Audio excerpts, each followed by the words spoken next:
Hello friends, welcome back to the Pharma Junction.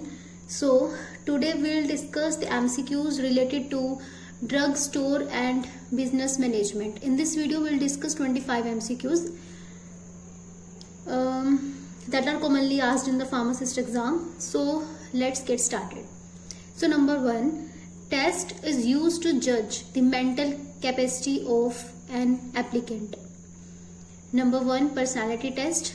Second aptitude test, third proficiency test या fourth intelligence test. So इसका right answer है intelligence test. Second, reference check of the personal is process under. किसके under आता है ये process? Reference check of the personal. Number 1 compensation, number 2 training, third evaluation या फिर fourth recruitment. So इसका answer है recruitment.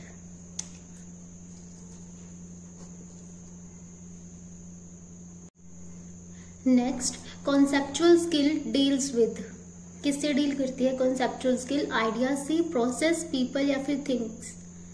So it deals with ideas. Next, which is the first in selection process? Preliminary interview, application bank, employment test या फिर scrutiny of application.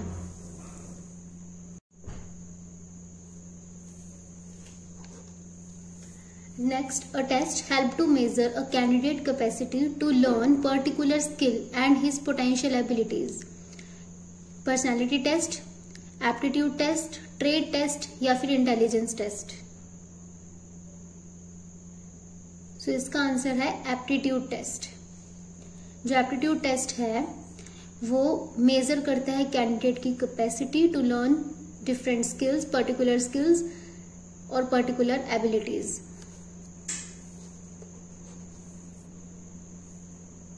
Is a person who provides a link between the. किसके बीच में एक link होता है middle man? Manufacturer and owner, workers and owners, customer and owner या फिर मैन्युफैक्चरर एंड कस्टमर. सो इसका राइट आंसर है manufacturer and the customer. Next, 7th, the price that equates market supply and market demands is called. तो ये जो question है वो ESIC pharmacist 2019 में भी आया है. सो प्राइस जो इक्वेट करता है market supply and market demand को, से हम क्या बोलते हैं? Market restoring price, market depreciation price, market elastic price या फिर मार्केट क्लियरिंग प्राइस. सो इसका राइट आंसर है market clearing price. Next, the art of planning, organising and staffing, motivating and controlling called. ये भी ESIC 2019 में आया है. तो इसे हम क्या बोलते हैं? मैन्युफैक्चरिंग, मैनेजमेंट, एडवर्टाइजिंग स्किल या फिर मार्केटिंग. सो इसका राइट आंसर है मैनेजमेंट. तो जो आर्ट है प्लान करना, ऑर्गेनाइज करना, मोटिवेट या फिर कंट्रोल करना किसी भी चीज को, तो इसे हम मैनेजमेंट बोलते हैं. Next, the channel involver and wholesaler is. तो जिस चैनल में रिटेलर्स एंड होलसेलर्स दोनों इन्वॉल्व होते हैं उसे हम क्या बोलेंगे? Primary channel, typical channel, secondary channel और मार्केटिंग चैनल. सो इसका राइट आंसर है द टिपिकल चैनल. तो जो ये MCQ है ये भी ESIC फार्मासिस्ट 2019 में आया हुआ है.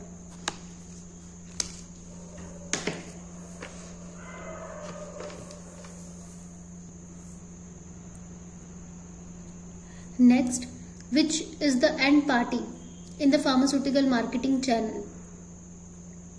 तो फार्मास्यूटिकल मार्केटिंग चैनल में एंड पार्टी क्या होगी? बिल्कुल सिंपल है, कंज्यूमर ही एंड पार्टी होगी क्योंकि अल्टीमेटली वो प्रोडक्ट को यूज कर रही है. तो इसका राइट आंसर है कंज्यूमर.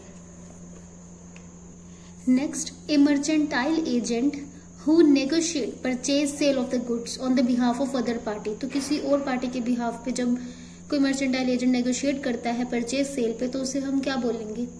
कमीशन एजेंट्स या फैक्टर, ऑक्शनियर या फिर broker.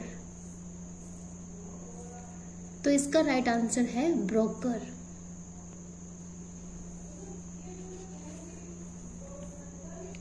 Next, preparation of trial balance help in number 1 locating error of complex omission, locating error of principle, locating errors of commission या फिर locating totalling errors.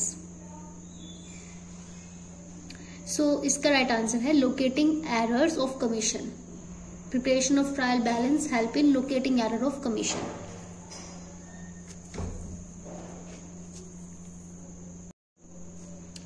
Next, a merchant who can initiate entirely on buying or selling in large lots and doesn't engage in manufacturing or retailing operation। एक merchant है जो सिर्फ buying और selling करता है, वो भी लार्ज अमाउंट में इन द बल्क, और मैन्युफैक्चरिंग और रिटेलिंग ऑपरेशन में इन्वॉल्व नहीं होता। सो उसे हम क्या बोलेंगे? Pure wholesaler, manufacture wholesaler, retailer wholesaler या फिर नन ऑफ दीज। सो इसका राइट आंसर है प्योर होलसेलर, क्योंकि मैन्युफैक्चर होलसेलर मैन्युफैक्चरिंग कर रहा है, बट क्वेश्चन में क्या है कि वो मैन्युफैक्चर नहीं कर रहा। रिटेलर होलसेलर अब रिटेलिंग, तो रिटेल भी नहीं करेगा वो, नन ऑफ दीज भी नहीं हो सकता, तो इसका राइट आंसर है प्योर होलसेलर।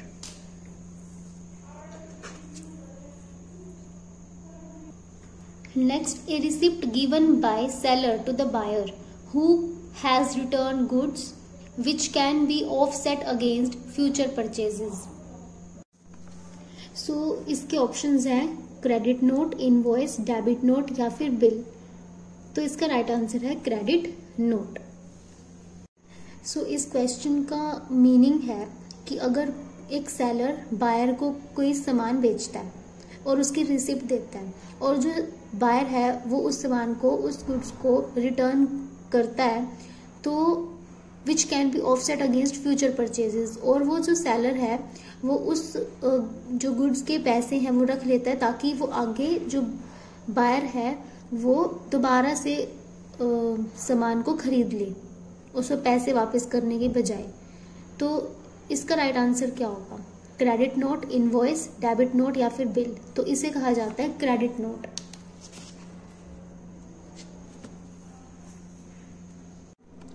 नेक्स्ट है one among the following is not the source of secondary data for market research. One among the following is not the source. कौन सा सोर्स नहीं है secondary data for market research करने के लिए? Sales turnover, annual report, trade journal या फिर market research. So इसका राइट आंसर है sales turnover. Next, given in the following are the source of primary data except. इसमें से कौन सा प्राइमरी डाटा का सोर्स नहीं है? ट्रेड एसोसिएशन, कंज्यूमर्स, सेल्समैन या फिर डीलर्स। तो इसका राइट आंसर है trade association. Next, which of the following method is used for sales promotion.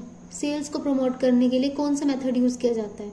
Coupon, free, sample या फिर ट्रेड स्टैम्प या ऑल ऑफ दीज। तो 18th का आंसर है ऑल ऑफ दीज। तीनों चीजें ही यूज करी जाती हैं सेल्स प्रमोशन के लिए। Next, which of the following are essential quality of salesman? Moral, mental, vocational या फिर ऑल ऑफ दीज। तो हर एक चीज एसेंशियल है, हर एक क्वालिटी होनी चाहिए एक सेल्समैन में, मोरल भी, मेंटल भी एंड वोकेशनल भी। Next, which technique is used for consumer based sales promotion accept.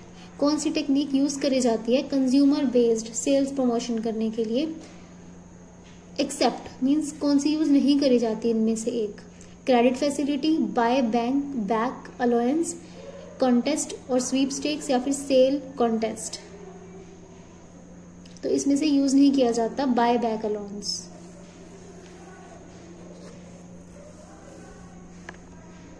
Next, the import of foreign goods of our country to export it to other countries is called. क्या बोला जाता है इसे? तो इसका right answer है entrepot trade. Entrepot trade.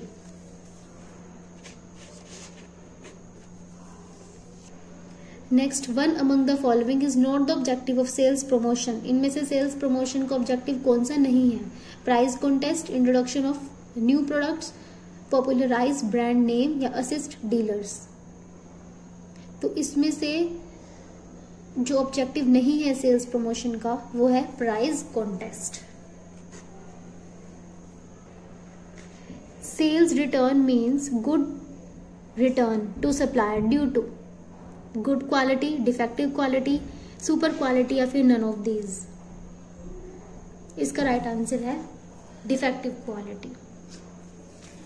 Next, the colours have a tension value. इनमें से किन कलर्स की टेंशन वैल्यू ज्यादा है, ज्यादा से कम की तरफ? तो सिंपल इसका राइट आंसर है रेड, ऑरेंज, फिर येलो और ग्रीन, देन ब्लू।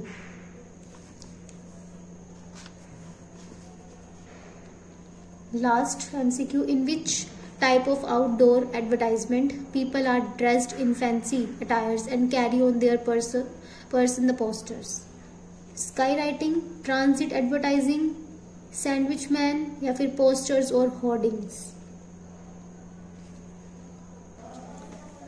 So इसका right answer है sandwich man.